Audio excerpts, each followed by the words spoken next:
Hujambo na karibu kwa mara nyingine tena mtazamaji wa The World News katika kipindi hiki cha ulimwengu wa siasa. Mimi ni Adam Hussein.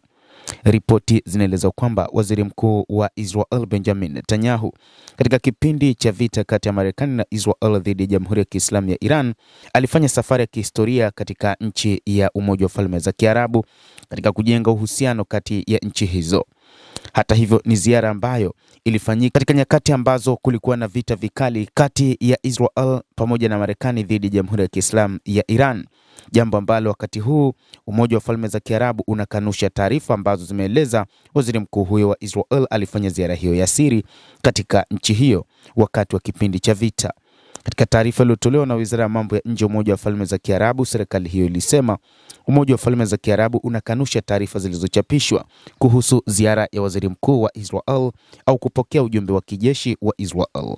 Wizara hiyo iliongeza kuwa uhusiano kati ya Umoja wa Falme za Kiarabu na Israel uko wazi na unaotegemea makubaliano ya Abraham Accord.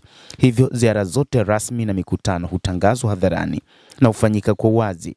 Kauli hiyo imekuja baada ya vyombo kadhaa vya habari vya kimataifa vikiwemo Reuters na CBS News kuripoti mnamo Jumatano kwa kunukuu ofisi ya waziri mkuu wa Israel kwamba Netanyahu alifanya ziara ya siri nchini UAE wakati wa vita dhidi ya Iran na kukutana na rais wa Umoja wa Falme za Kiarabu Mohammed bin Zayed Al Nahyan.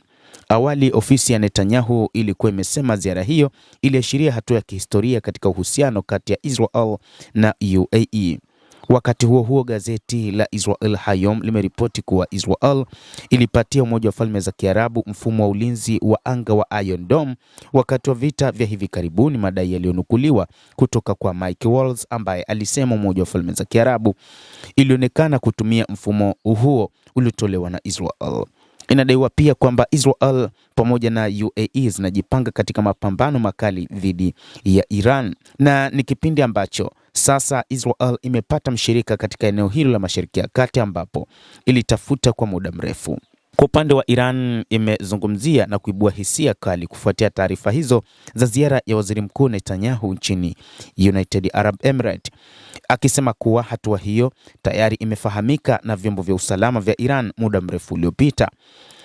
Kwa mujibu wa waziri wa mambo ya nje wa Iran Abbas Araghchi, amesema Netanyahu sasa ameweka hadharani kile ambacho taasisi za usalama za Iran zilikuwa tayari zimewasilisha kwa viongozi wetu. Araghchi alisema katika kauli hiyo inayoonekana kuelekezwa kwa Umoja wa Falme za Kiarabu na mataifa mengi ya Ghuba. Araghchi amesema uadui dhidi ya taifa kubwa la Iran ni kamari ya kipumbavu na ni ushirikiano au njama na Israel. Katika mwelekeo huo hauwezi kusameheka. Wale wanaoshiriki kushirikiana na Israel kuleta mgawanyiko wanapaswa kuwajibishwa.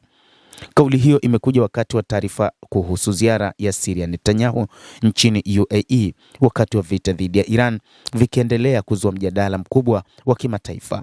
Katika siku za hivi karibuni pia vyombo vya habari vya Marekani vimeripoti madai kuhusu mashambulizi ya siri ya kijeshi yaliyofanywa na UAE pamoja na Saudi Arabia dhidi ya Iran, taarifa ambazo zimevuta uangalizi mkubwa katika eneo la Mashariki ya Kati.